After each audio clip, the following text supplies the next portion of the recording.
You know, things get stronger with resistance, especially the things of faith, things of the Spirit, the things of God, the things of the kingdom.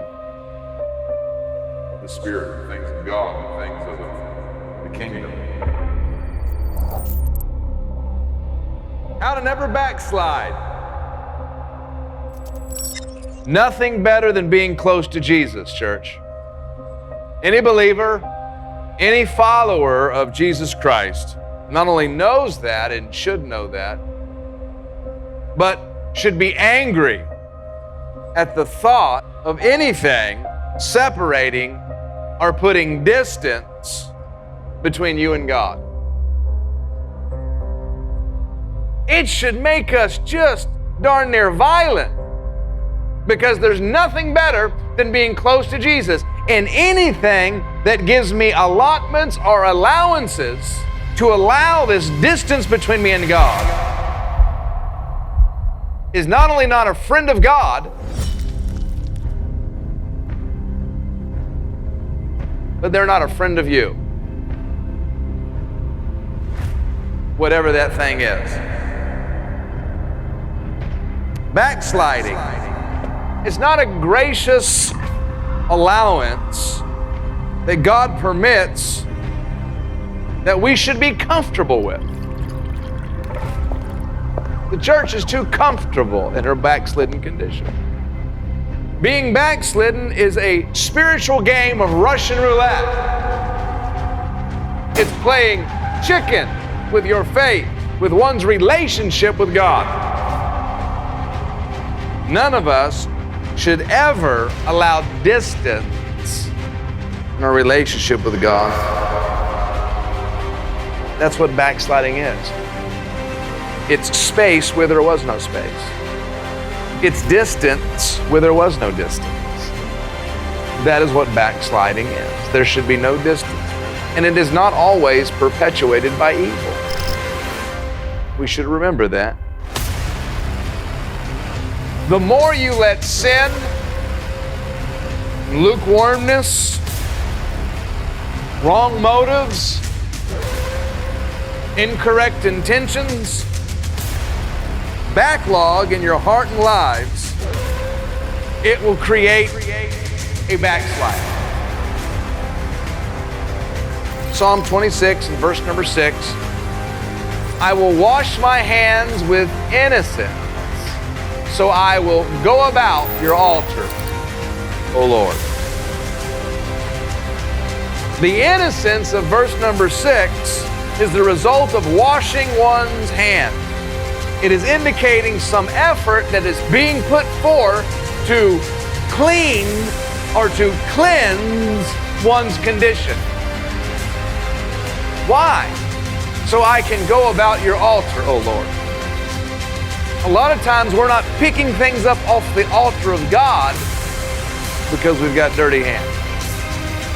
Who shall ascend to the hill of the Lord? And with clean hands and a pure heart.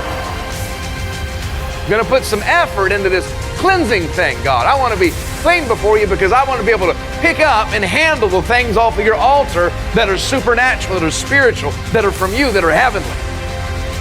Tired of picking up ideas and cliches and verses and scriptures and theology. I want something impactful in my soul. You got to be cleansed for that, friend. Not perfect, cleansed.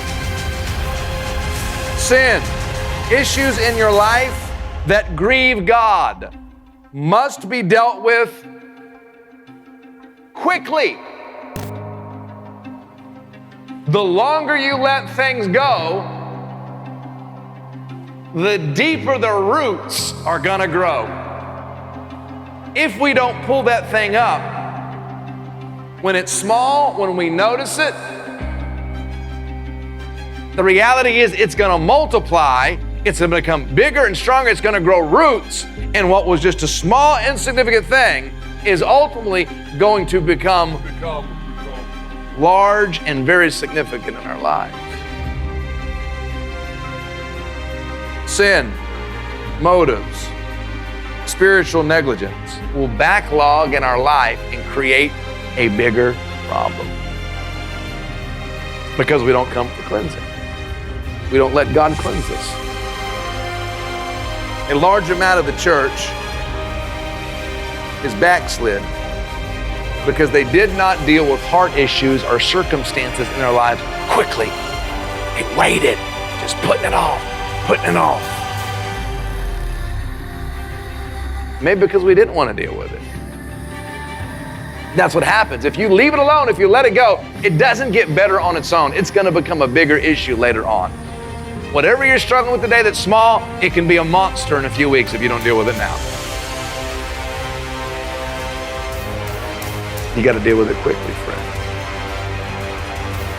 Not only when we do that, not only avoids backsliding, but it avoids greater destructive issues down the road.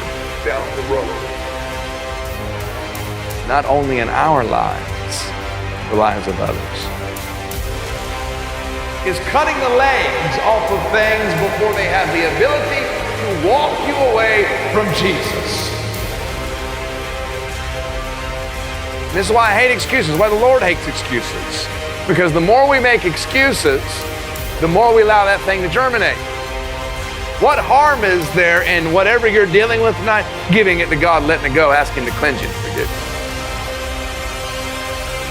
And we can't afford to be apart from God. We can't afford to put distance between us and God. Don't become discouraged by your uncleanness. Become discouraged when you don't come for cleansing. Get clean. And then you'll get victory.